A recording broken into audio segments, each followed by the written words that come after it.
एक छोटे से शहर में चिंकी उसके पापा फुटपाथ पर गाड़ी साफ करते थे। चिंकी की माँ भीख मांगती थी। चिंकी फुटपाथ पर बाकी बच्चों के साथ गुब्बारे बेचती थी। चिंकी की माँ बहुत गुस्से वाली थी। वो हर बात पर चिंकी पर चिल्लाती रहती थी। एक दिन जब चिंकी रेडी होती है तो उसके सिर पर चिलचिलाती धूप पड़ रही होती है। जैसे वैसे ही वो एक गाड़ी के पास भागती है। गुब्बारा ले लो साहब जी। नहीं चाहिए मुझे गुब्बारा, चल निकल यहाँ से। चिंकी को वो आदमी वहाँ से भगा देता है। उसके बाद वो दूसरी गाड़ी के पास जाती है, पर वो भी उससे गुब्बारा नहीं खरीदता और डांट कर भगा देता है। ऐसे ही काफी देर हो जाती है और अब तक चिंकी का बस एक ही गुब्बारा बिका होता है। चिंकी भी बिना चप्पलों के ज्यादा देर रेड लाइट पर खड़ी नहीं हो पा रही होती। वो बार बार एक पेड़ की छांव में आकर खड़ी हो जाती है। आज बस मेरी 5 रुपए ही कमाई हुई। इतने से पैसे लेकर घर जाऊंगी तो माँ मुझे मार डालेगी, पर मैं करूँ तो क्या करूँ। पूरा दिन ऐसे ही निकल जाता है और वो डरते डरते घर जाती है। क्या हुआ चिंकी, चल जल्दी से आज की कमाई निकाल कर दे। चिंकी डरते डरते अपनी फटी जेब से 5 रुपए का नोट निकालती है और वो भी फटा हुआ होता है। चिंकी की माँ तो ये देखते ही गुस्से से लाल हो जाती है। ये क्या है, बस 5 रुपए और वो भी फटे हुए, बाकी के पैसे कहाँ हैं? सच सच बता, वरना आज तो मुझसे पिटी और तुझे खाना भी नहीं दूंगी। मैं सच बोल रही हूँ माँ, मेरे पास और पैसे नहीं है। आज बस पूरे दिन में एक ही गुब्बारा बिका है।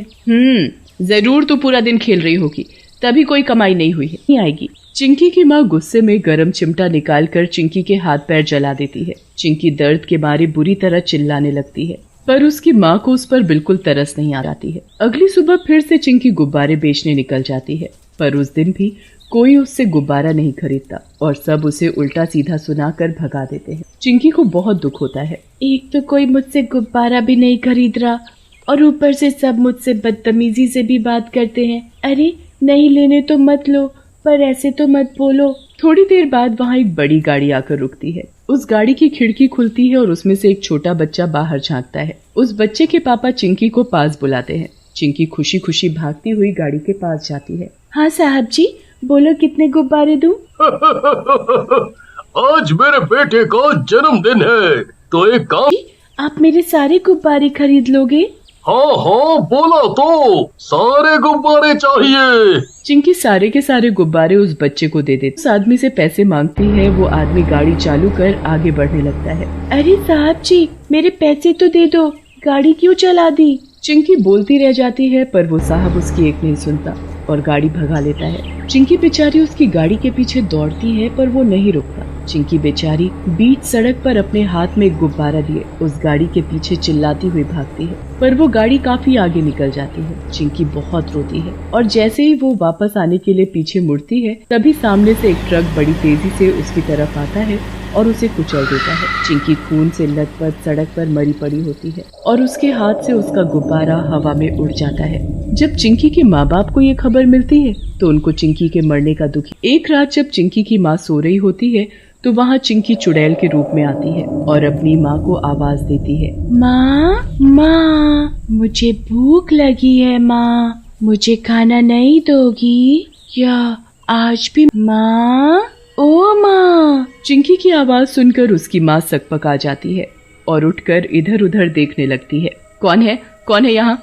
ये आवाज तो बिल्कुल चिंकी जैसी थी। चिंकी की माँ का ध्यान खिड़की के बाहर जाता है, जहाँ चिंकी चुड़ैल के रूप में हाथ में गुब्बारा पकड़े खड़ी होती है। चिंकी की माँ की तो उसे देखकर हालत खराब हो जाती है। वो डरते हुए खिड़की के पास जाती है तो अचानक चिंकी चुड़ैल वहाँ से गायब हो जाती है और वहाँ बस एक गुब्बारा रह जाता है। चिंकी की माँ उस गुब्बारे की तरफ देखती है और मन ही मन सोचने लगती है, यहाँ अभी तो एक बच्ची चुड़ैल के रूप में खड़ी थी, पर वो गई कहाँ? कहीं ये मेरे मन का वहम तो नहीं? अचानक एक गुब्बारे पर जाती है। चिंकी की माँ डरते हुए बाहर उस गुब्बारे के पास जाती है। गुब्बारे को देखते ही उसका मन उस गुब्बारे को छूने का करता है। जैसे ही वो उस गुब्बारे को छूती है, उसकी आत्मा उस गुब्बारे में चली जाती है और वो एक जिंदा लाश की तरह हो जाती है। चिंकी आकर उस गुब्बारे को फिर अपने साथ ले जाती है। बहुत दुखी किया था ना मुझे, अब मेरी बारी है, मैं किसी को नहीं छोड़ूंगी। अगले दिन फिर से चिंकी चुड़ैल के रूप में आधी रात को उसी जगह चेहरा बालों से ढका होता है।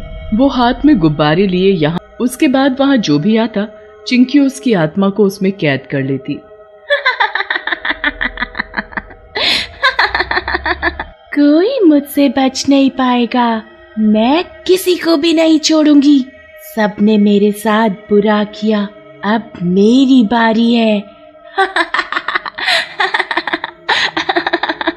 चिंकी चुड़ैल वहां से चली जाती है और अगले दिन वो अपने इंसानी रूप में गुब्बारे बेचने निकल पड़ती है। तभी वहां राहुल नाम का एक बच्चा अपनी माँ के साथ आता है और चिंकी से एक गुब्बारा खरीदता है।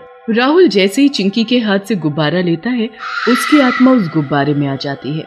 उसके बाद वो बच्चा बेजान हो जाता है, जैसे उसको होश ही नहीं है। थोड़े दिन में चिंकी जाने ऐसे कितने लोगों की आत्मा को गुब्बारे में कैद करके अपने साथ ले जाती है। एक दिन एक बच्चे की माँ अपने बच्चों की हरकतों पर बड़ा परेशान होने लगती है। वो उसे डॉक्टर को दिखाती है, पर डॉक्टर को कोई बीमारी नहीं दिखती। अब तो मुझे इसे किसी तांत्रिक के पास ही ले जाना पड़ेगा, इसे कोई और ही दिक्कत लग रही है। राहुल की माँ उसे एक तांत्रिक के पास ले जाती है। तांत्रिक उसे देखकर ही जान लेता है कि उसकी आत्मा किसी की कैद में है। इस बच्चे का शरीर तो यहाँ है, पर इसकी आत्मा किसी के कब्जे में है। ये आप क्या बोल रहे हो? ऐसा कैसे हो सकता है? मैं सच बोल रहा हूँ, और इसकी आत्मा को जल्दी ही वापस लाना होगा, वरना वक्त निकल गया तो ये पूरी जिंदगी ऐसे ही बिताएगा। नहीं नहीं बाबा, आप कुछ करो, मेरे बच्चे को। कि इसकी आत्मा किसके कब्जे में है? तांत्रिक ध्यान लगाता है तो उसे बस गुब्बारे ही गुब्बारे दिखाई देते हैं और एक छोटी बच्ची। गुब्बारे? मुझे बार बार गुब्बारे और एक छोटी बच्ची दिख रही है। क्या कहीं वो वही लड़की तो नहीं? थोड़े दिन पहले ही एक छोटी बच्ची ने मेरे बच्चे को फ्री में गुब्बारा दिया था। हाँ, ये उसी दिन से ऐसा हुआ है। हमें जल्द ही उसे ढूंढना होगा। वो तो रोज गुब्बारे लेकर रास्ते में घूमती है, अभी भी वही होगी। चलो, अभी मेरे साथ चलो, हमें देर नहीं करनी चाहिए। तांत्रिक और राहुल की माँ जल्दी से चिंकी को ढूंढने निकल पड़ते हैं। काफी देर ढूंढने पर उनको चिंकी गुब्बारे बेचती दिखाई देती है। वो चिंकी का पूरा दिन पीछा करते हैं और रात होने पर जब चिंकी चुड़ैल में बदल जाती है तो तांत्रिक सब समझ जाता है। वो चिंकी का पीछा करते हैं और पीछा करते करते एक सुनसान जगह पहुंचते हैं, जहां चिंकी ने ढेर सारे गुब्बारे बांध रखे होते हैं। उन गुब्बारों में ही लोगों की आत्मा कैद होती है।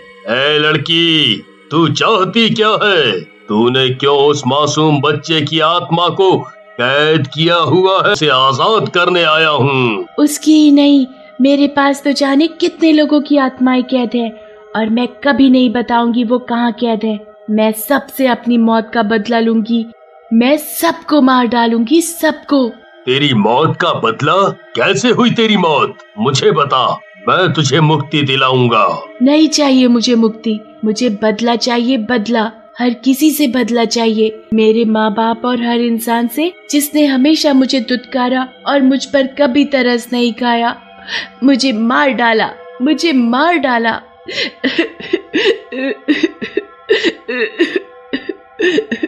पर किसने किया ऐसा? मुझे एक बार बताओ, मैं तुम्हारी सच में मदद करूंगा मेरी बच्ची। चिंकी रोने लगती है और रोते रोते उस तांत्रिक को सारी बात बताती है। तांत्रिक और राहुल की माँ की आंखों में आंसू आ जाते हैं। मेरी बच्ची, तेरे साथ तो बहुत बुरा हुआ, पर अब तेरे बदला लेने से तुझे इंसाफ नहीं मिलेगा। तू सबको आजाद कर दे और खुद भी शांति से इस दुनिया को छोड़ दे। इससे भी अच्छी एक दुनिया है, तू वहाँ बहुत खुश रहेगी। सच में? क्या है कोई ऐसी दुनिया? हाँ मेरी बच्ची, तू अगर सबको आजाद कर देगी तो तुझे भी वो दुनिया नसीब होगी। चिंकी बड़ी खुश हो जाती है, जल्दी से सारे गुब्बारे लाकर तांत्रिक को दे देती है। इसी में है सबकी आत्मा, इनको फोड़ दोगे तो सब आजाद हो जाएंगे। तांत्रिक उन सभी गुब्बारों को फोड़ देता है। सभी लोग पहले जैसे हो जाते हैं। उसके बाद तांत्रिक चिंकी की आत्मा को शांति दिलवाता है, जिससे वो एक अच्छी दुनिया में चली जाती है।